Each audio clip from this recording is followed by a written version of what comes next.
Bonjour à tous, j'espère que vous allez bien, que ce soit les filles ou les gars. Ici Darius de la chaîne Fuel Mecha Bike and Cars. Alors avant de commencer cette vidéo, je voudrais sincèrement m'excuser pour la semaine dernière. J'ai été sacrément en retard et malheureusement c'est dû à un problème technique. Je ne sais pas ce qui s'est passé lorsque j'ai voulu faire le rendu d'After Effects CS6. Celui-ci a tout simplement planté, alors au début je me suis pas rendu compte. Et lorsque j'ai publié la vidéo, je me suis rendu compte qu'il y avait deux fois le même début, c'est-à-dire qu'il mettait le début de 30 secondes, puis la même juste après, alors que les images, eux, étaient les mêmes que la vidéo. Donc résultat, elles ont été décalées, et en plus ça a refait ça à la fin. Donc j'ai été obligé de supprimer la vidéo de la chaîne, de supprimer la vidéo de mon ordinateur, et de refaire le rendu. Malheureusement, le problème c'est que le lendemain, je devais faire des travaux dans ma chambre, et j'ai pas pu utiliser l'ordi. Du coup, c'est pour ça que je suis en retard. Je voudrais sincèrement, mais sincèrement m'excuser. C'est pas mes habitudes et en plus je déteste être en retard pour mes vidéos. Donc du fond du cœur, excusez-moi. Excusez-moi pour ce retard. Donc aujourd'hui c'est histoire de voiture. Donc la voiture qu'on va parler aujourd'hui est considérée comme la seule voiture européenne équipée d'un big block européen. C'est une voiture récente, au même titre que la Lamborghini Gallardo, que j'ai fait de cela 3 ou 4 mois maintenant, comme quoi le temps passe vite. Elle est l'héritière de deux voitures. Donc au niveau moteur, elle est l'héritière du moteur de 6 litres 2 qui a équipé leur voiture de course dans les années 1960. Et elle est également l'héritière niveau carrosserie de la 300 SL. Donc comme vous l'avez deviné, c'est une Mercedes. Et comme vous savez qu'il n'y a qu'une seule voiture en Europe qui a été commercialisée jusqu'à très récemment, qui est équipée d'un V8 Big Block, juste énorme et sec. Donc je pense que vous l'avez deviné, aujourd'hui on va parler de la Mercedes SLS AMG.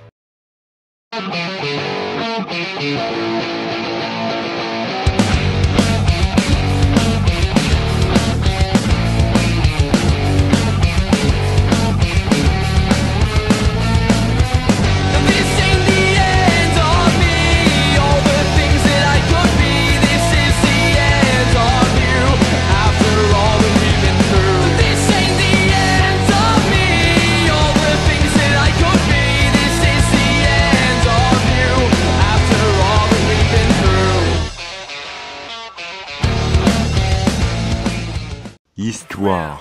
La Mercedes SLS AMG est un modèle mythique du constructeur allemand Mercedes-Benz. Elle reprend les porte-papillons de la mythique 300 SL des années 1950. La SLS a été designée et réalisée sous la supervision du designer Golden Wagner. Désolé, j'ai pas fait allemand, donc ma prononciation risque d'être un peu mauvaise. Et excusez-moi pour cela d'ailleurs. Pour sa partie extérieure, qui est juste sublime, et par Hartmut Schnitzwitz pour le design intérieur qui est juste monstrueux. Elle reprend de nombreux aspects de la 300 SL de 1954, dont le fameux long capot qui positionne l'habitacle quasiment au niveau du train arrière, au point qu'à partir du siège, on peut toucher les roues arrière, ainsi que les fameuses portes qui s'ouvrent en papillon. Bien que les Allemands utilisent un autre terme qui est malheureusement imprononçable, qui veut dire tout simplement porte-aile en français, parce que notamment en Europe, les porte-papillons font surtout référence à l'ouverture des portes de marque Lamborghini. L'intérieur se veut épuré tout en restant expressif, qui combine une utilisation quotidienne comme sportive. Une attention importante a été portée sur la console centrale, qui est le premier élément remarquable avec le type de porte utilisé. Le style intérieur quant à elle s'inspire de l'aéronautique, notamment avec des bouches d'aération en aluminium évoquant des réacteurs ou le levier de vitesse en Y. Les matières utilisées pour le reste s'axent autour du cuir, de l'aluminium, mais également du carbone, une supercar quand même. Une bonne partie de l'habitacle reste modulable. On peut choisir d'ailleurs la couleur du cuir ainsi que les matériaux pour la console centrale. Une version circuit a été créée, une version course, appelée GT3, verra le jour et elle fut très célèbre, surtout appréciée par les japonais, vu qu'elle sera engagée en Super Taikyu STX Class au Japon en 2011. Tellement que les japonais sont fans de ce modèle, et ça va ravir déjà moi, parce que je suis un grand fan des Vocaloid, mais aussi tous les fans de manga. Une SLS AMG aux couleurs et au design de Hatsune Miku. Elle se distingue de la version route par un aileron arrière, un extracteur et diverses appendices aérodynamiques. Malgré la perte de 300 kg et des améliorations de performance, la vitesse de pointe de la version GT3 par rapport à la version classique était moindre. Allez savoir pourquoi. Ensuite, en 2012, une série spéciale a été créée pour les 45 ans de la 300 SL, donc un exemplaire limité à 5 exemplaires. Elle se démarque notamment par une peinture grise mat spécifique, un arceau peint en gris anthracite mat, et la console centrale ainsi que le tableau de bord sont décorés en fibre de carbone mat. En 2011, Mercedes-Benz dévoile sur le web les premières images de sa future cabriolet, de la SLS. Dotée d'une capote en toile nécessitant 11 secondes pour se déployer, celle-ci ne rajoute que 40 kg au poids de la voiture.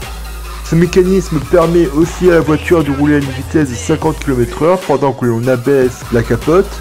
La future SLS AMG Roadster fait ses débuts devant le grand public en septembre 2011 au salon de Francfort. En juin 2012 est créée la version GT, une version survitaminée des coupés et Roadster qui est dévoilée. Elle dispose de 20 chevaux supplémentaires, ce qui est quand même pas mal, donc 591 chevaux, pour une vitesse de pointe de 320 km/h et un 0 à 100 atteint en 3 secondes 7. Puis vient la Mercedes SLS AMG Black Series, présentée au Salon Mondial de Paris en 2012. La SLS AMG Black Series offre une puissance accrue de 631 chevaux. Elle est allégée de 70 kg par rapport à la version standard. Et les performances s'en ressentent. 3 secondes 6 pour atteindre les 0 à 100 et la vitesse maximale est fixée à 315 km/h, de 2 moins que la version standard, et elle peut être équipée d'un aileron. Après seulement 4 ans de carrière, la Mercedes AMG tire sa révérence. Une série présentée au salon de Los Angeles et de Tokyo clôt définitivement sa carrière. Son arrêt, tout le monde le sait, c'est à cause d'un moteur qui consomme trop, malgré qu'elle consommait moins que les américaines, mais vous savez qu'en Europe c'est spécial, mais aussi pour des questions de pollution, puisqu'elle polluait énormément. Le moteur.